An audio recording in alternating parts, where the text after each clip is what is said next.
Yeah, so I'm going to talk about cyber security, cyber resilience, and that's a different part of this story, right? Because the fraud is really targeting the users of the banks and so on. What I'm going to talk about is what happens inside the bank network. How do we work on protecting the things? So a little about me. I'm a distinguished engineer in Kyndryl. I've been working in this industry for 30 years, helping banks. And one of my almost first clients I was working with was actually Nordea. So I had a pleasure of working a lot with these guys. But I've been, in the last 3 years, traveling the world, meeting banks all over the world, talking about cyber security and cyber resiliency, and especially all the regulations that have been happening right now. Dora is a important thing that has happened, right? And the 17th of January, that was when Dora kicked in. And all banks have been working towards that, insurance companies as well. A lot of other kinds of financial services institutions has been working towards that. And the problem about the DORA regulation is that we might think we're done, but the question is if we are done. And that's what I'm going to talk about. But I'll also talk about some of the things that I see around the world. And I was talking to some of you earlier this morning. The world, the banks in the world is different country to country. So the differences you were talking about, Sarah, about how the protection is implemented in the different countries is very, very different from country to country. So I was in Colombia 3 months ago, speaking to a large bank there. They still have the problem that people only want cash. They go to the branch office, they get cash because they don't trust the banking system, right? And that's an interesting thing when we are talking about a modern world. And some of you might know that in Germany, the number of transactions in a bank is much less than it is in the Nordic countries. We trust our banks 100%, right? That's actually the reason why the fraud is such a big an issue. But in Germany, they still tend to use other ways, not using credit cards and so on, as much as we do. So when we talk about the regulations across Europe, even within Europe, there are differences. And I'll illustrate that a little bit later. But let's talk about the problem Dora done. So I wanted to just show you some of the ideas of what's going on in the world. And we are here in Europe, in the European Union. We have the DORA regulation. The DORA regulation is a Digital Operational Resiliency Act. So it means that the focus is on getting digital resilience. So what is digital resilience? It means how well are we prepared for any kind of situation where the bank is down to be able to recover the bank with speed. That's the purpose of DORA. A lot of people have been focusing on doing DORA because it was saying that if you just identify all your risks and you create a plan, then you're resilient. That might not be enough, actually. So that's DORA. The UK is ahead of us. They are 1 year earlier than us. They implemented this in UK a year before DORA was implemented. Their regulation is a little bit different. The European regulation, the EU regulation is a little better, improved in some areas, learnings from UK. That's why UK is going to update their regulation in a year from now with a number of improvements to that. Australia has just decided to adopt the Dora concept, and they are implementing something similar in Australia. Then we have countries like Singapore, Vietnam, Thailand. I was there a few months ago talking to banks there. The biggest issue there is the banks are not working together across the countries. Each country is individual. They have privacy laws that's preventing the banks to work across the countries. So they can't, like we do in Europe, share the kind of regulation across the countries because the privacy laws is actually preventing them from doing things they should be doing. And this is a crazy thing. I was in Dubai 2 weeks ago talking to a big bank there. In Dubai, they are now implementing sovereign clouds because they want everything to stay in the country. They want the US people out of the management of the clouds and so on. That's kind of crazy discussions. And I was in Saudi 2 days after Dubai. And again, they are building their own small environment there for doing this kind of things, right? They implement individual regulation, and they are not talking to the other countries about how they do this. So in their countries, they are, again, totally different in the way they do this. And regulation for Saudi and United Arab Emirates is very different. And they not even want to talk to each other, which means that we're ending up in small, isolated islands, which makes this more complicated because when you were talking about fraud and you mentioned that maybe the guy is sitting in Dubai, do we have any way of finding out what's happening in Dubai? No, because the government there prevents us from getting information about a bank account that's in Dubai. So, interesting thing about Dubai, just a small fact that I learned when I was there. Dubai is the only country in the world where you can buy a house using cryptocurrency. Think about it, right? It happened something like 2.5 years ago, right? When the war started in Russia, between Russia and Ukraine. And a lot of people moved from Russia to Dubai, and they had to transfer the money, and because of the things we are doing, then we didn't allow them to transfer the money, so they transferred it as cryptocurrencies. So you can see where I'm going, right? Means that somebody was there or is there in Dubai. They have a lot of crypto to use. And we're not in any kind of control of what kind of money that is in that country. So these regulations, even though there's a lot of countries here that has a regulation that's related to cyber, the way that we are doing this right now in the world is actually preventing us from getting information about the things that's going on out there. European Union is good because it allows us to work across the countries. It allows us to share information about these kind of things, and we are at least trying to build a group of countries that's working together. But let's see how the future will develop here. But it's an interesting problem that this kind of regulation is, in some way, it's good, but in some way, it's actually preventing us from doing things we should be doing. So let's talk about Dora. So what most organizations did, they went into Dora, they looked at the regulation. It says, identify all your risks and create an organization that can control these risks and manage them. We did that, right? All of us, because that was required by the 17th of January. All your risks should be registered, and you should know how critical each of the risks are. Then it also says you need to have a plan for how you're going to fix that risk.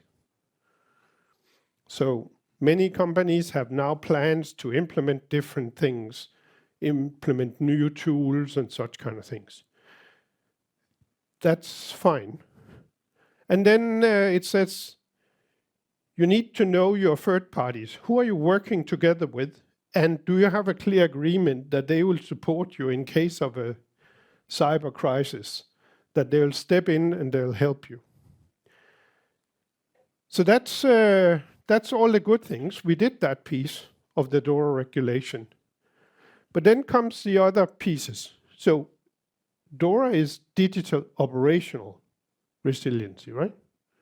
So are we, because we did this, are we then operational resilient now? Do we think we can survive a cyber attack and bring back the bank if something happens? I'll come back to this. And the other thing is that the European Union, the ECB, the central bank, will begin testing the bank's readiness for this in the next few years. Which means that we all have to be able to demonstrate to the European Union that we can recover from a cyber attack. Can we do that? That's the next question, right? And then the third thing, and a little bit like Sarah said, right?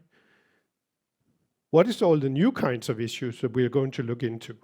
And there are a few things coming up that is quite interesting that we will have to look at in the future. But let's look at those three problems at the bottom here.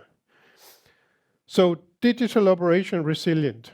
So the point of operational resilience is that at some point you get some kind of trigger event. It could be a cyber attack. It could actually be as simple as a power outage or a data center burns down or water in the cellar of the data center or something like that, right? Some kind of event. So it has some kind of impact. Some of our systems are no longer available. And sometimes some of these systems are the most critical ones. So we end up having our payment system down or our stock handling systems. So the things that is clearing the stock deals and so on. So they get impacted. So how long time would it take to recover from such thing, right? And in the past, when it was a power outage, we were doing that. We were just switching over to the other data center, and then we continued. That was working fine. But have we actually looked at the different types of system down that we could end up in now?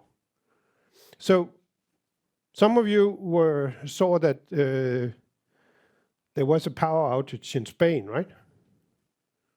This was actually not necessarily caused by a cyber attack. Some still believe it is, but we're not 100% clear yet.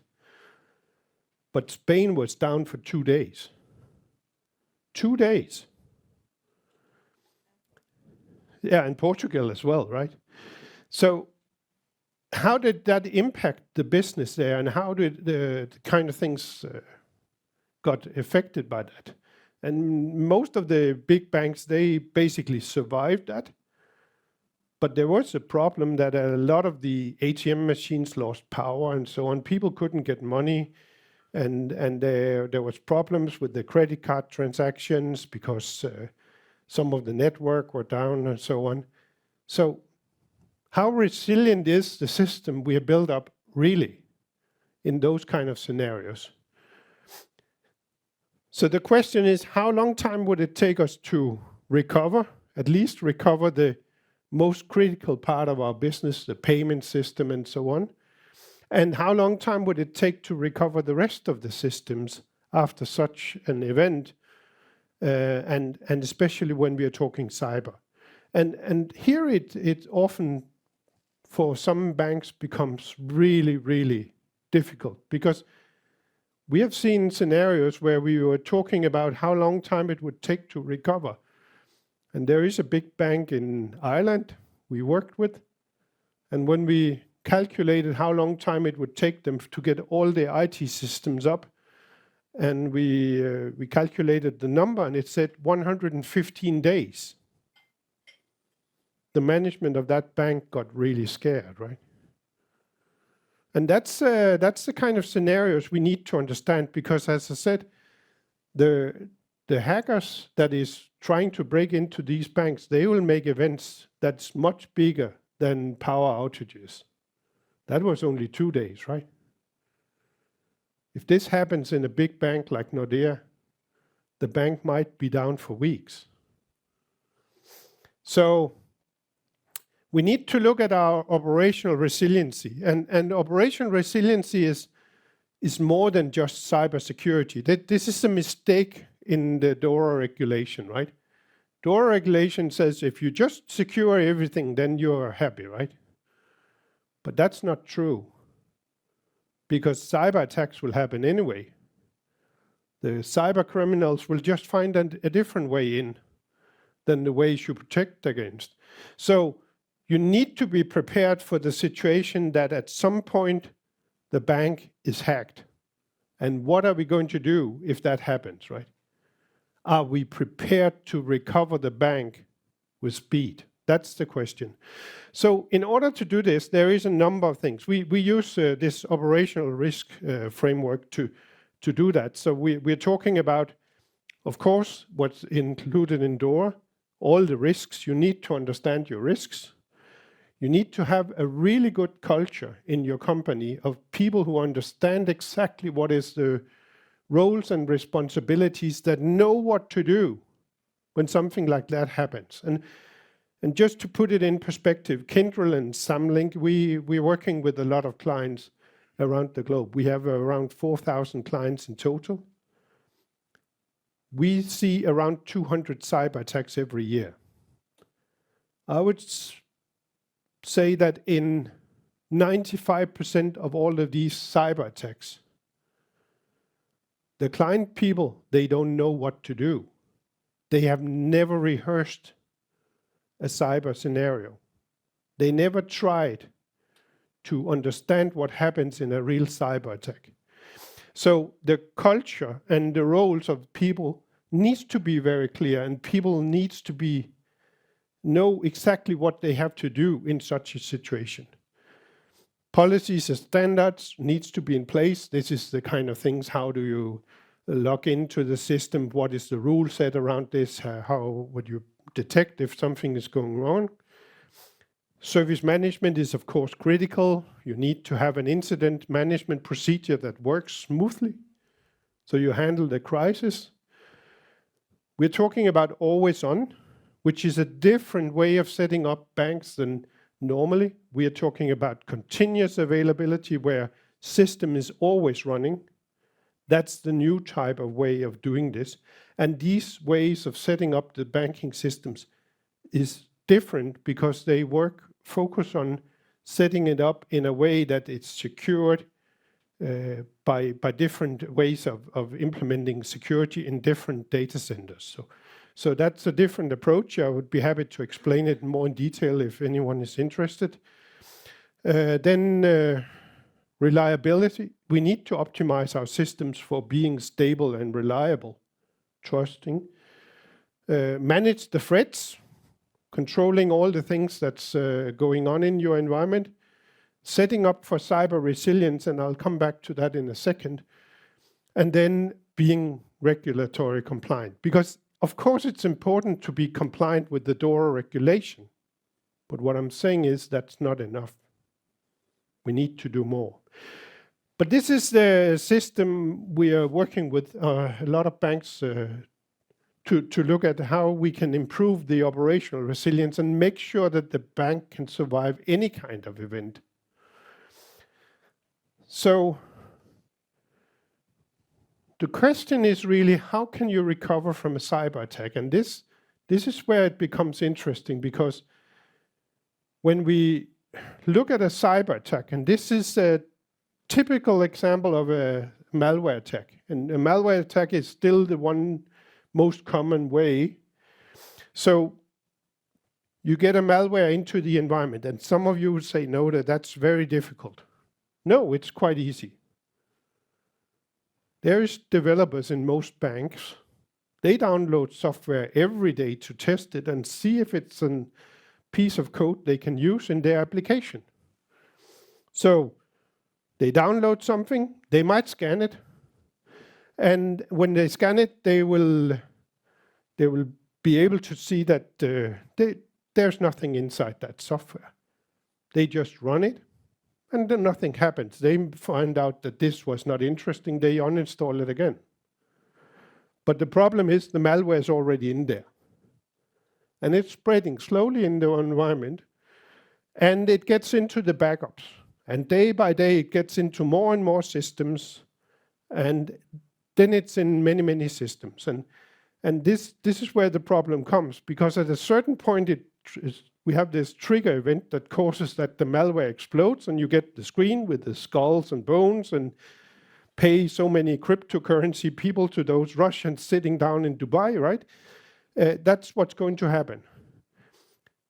Then we call in our crisis management team. Takes a few hours to get everything up and running, and you need to figure out how much it's spread in your environment. Then you call in your forensics team because you need to know what happened, when it happened, and how to remove it. Those 3 questions need to be answered to remove a malware. The interesting thing is, when I asked the security teams of the banks, how long time would it take? They'll typically say that it'll take 3 to 4 days to do the forensics. During this period, I'm not able to restore anything because I don't know which copy of the backup is clean. So I can't do anything. So I'm just waiting 3 to 4 days. So what would happen to the bank if you're down for 3 to 4 days because you can't begin recovering your business? There is a lot of regulation here in this business, and payment regulation is one of them. It says that the transaction have to be completed in 24 hours, else the transaction will go back. If you can't bring up the system to complete that transaction, then it will become a problem, right? The second problem is when you are 3 to 4 days down the line, and people want to use their credit card or go to the ATM machine or go into the branch office, it doesn't work.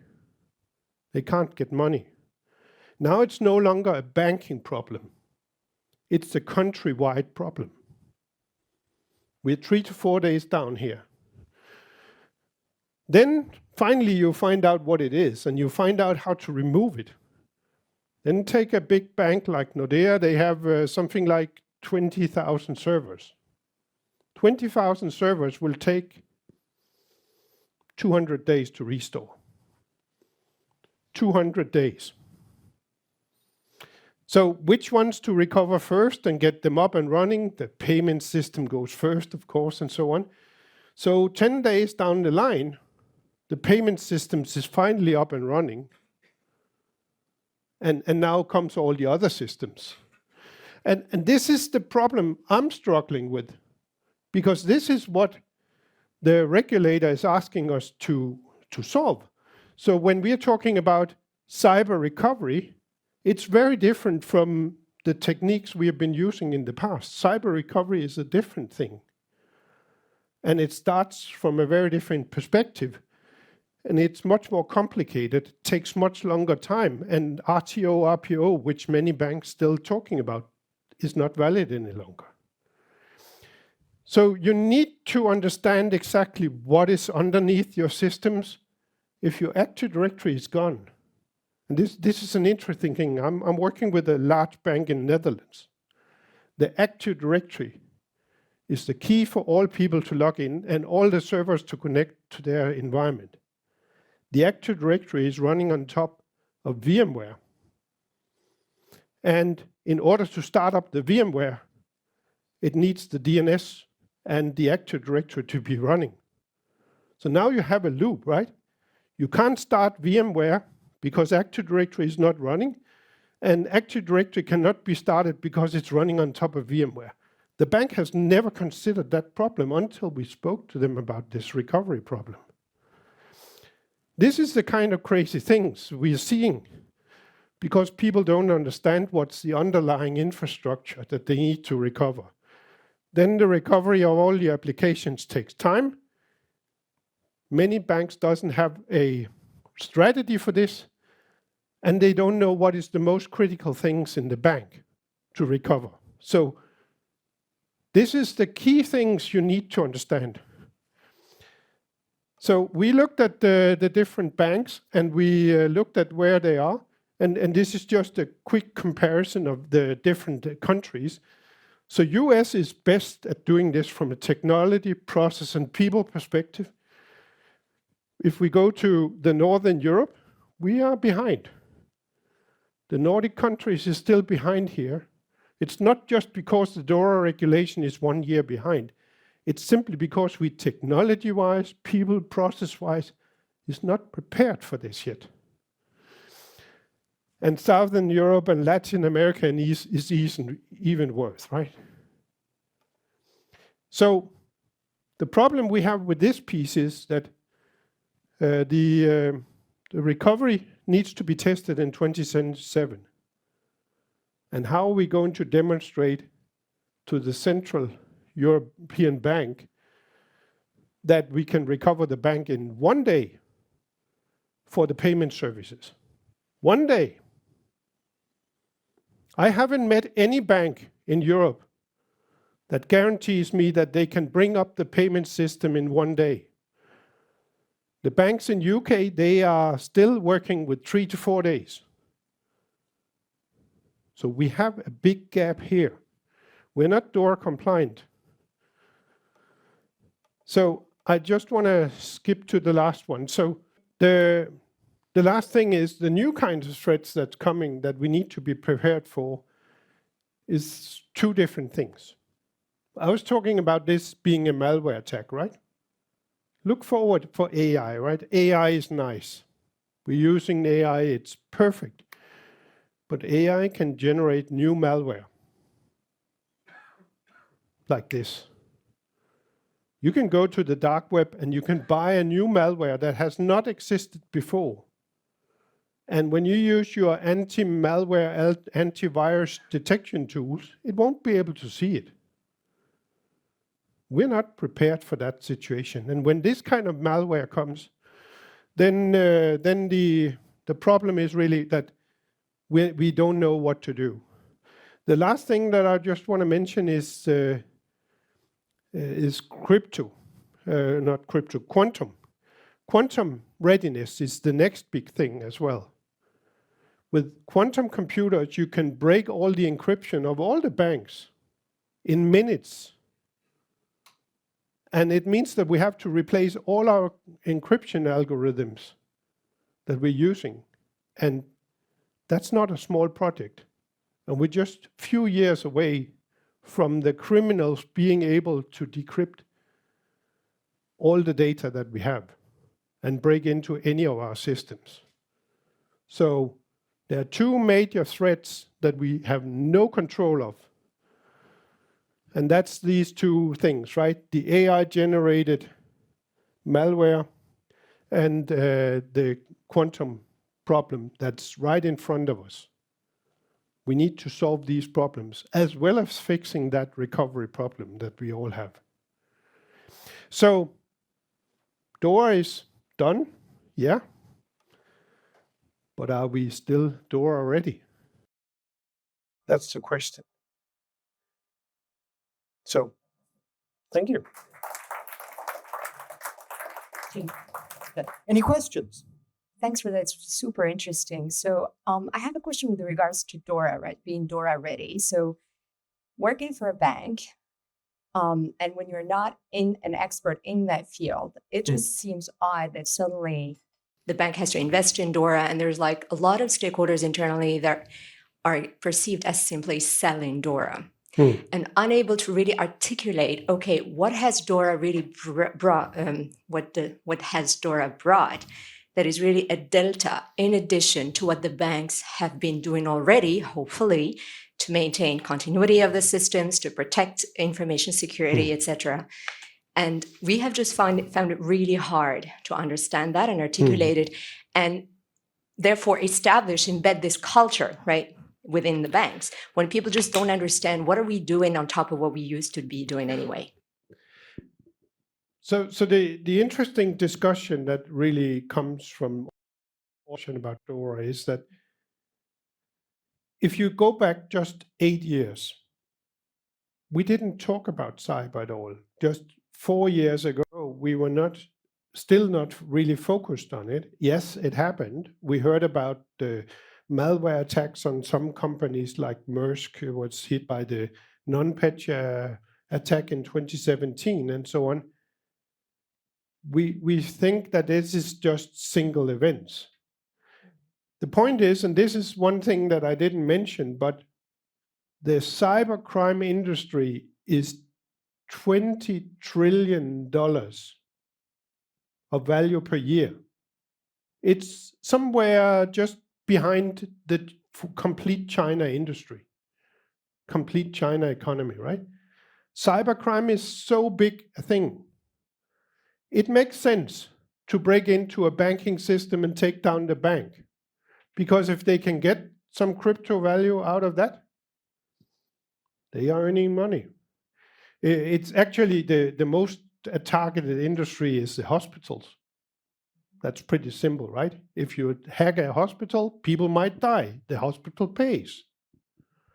Second largest industry in that sense is now banking. And that's why we have Dora. And it's the reason why we are talking digital operational resiliency is because not even banks are prepared for this problem. And we have to be prepared. We have seen small banks in Europe being hit. We had a bank 4 or 5 years ago that was hit by a malware attack, and that bank doesn't exist any longer. 30,000 people was member of that bank, or had their bank account there, and they all lost their money. They were not able to recover that bank. And yes, that was a small bank, and they were absolutely not prepared for this. But what if it happens to one of the larger banks? 100 days recovery doesn't work. The bank will be out of business before they are recovered. So this is a serious problem. And that's why we have Dora. But Dora is actually not going far enough. We need to do even more. So. And, yeah, microphone is back. Fantastic. Any other questions? No, I've got a quick question. Fantastically good presentation, very eye-opening. You had the timeline that talked about, intrusion. Then you get the screen with the flickers and the pay the monies and everything else. There seems to be a trend now towards the hack not being about give me your cryptocurrencies, but more about I'm going to harvest your data because quantum is very quickly going to give me the advantages I'm already looking for. So the criminals are going in, taking the data and trying to get out without ever being noticed. Is there a difference in identifying that sort of intrusion versus the one that becomes very obvious and in your face? It's basically the same problem, right? The point we're trying to detect, and what Dora is focusing on, is how to detect that these kind of things is happening, right? The question is if we can do it. With all the AI that's coming, the way that they are doing this, like the fraud scenarios, right? They just find a new way. We're not prepared for it. When they start harvesting the data has a lot of value, right? So it's interesting to know if a company is nearly bankrupt. That kind of thing can be a lot of money worth, right? Things about private economy. I know that there was a case where some of the royal people in Denmark, somebody found out how much money they had on the bank account, right? That kind of information can be sold. And that's an industry as well. At the end of the day, it's all about money. So stealing the information or breaking into the system and forcing the company to pay for it, whatever it is, it's all about money. And this is what we're working to prevent. This is the problem. Fantastic. Thank you.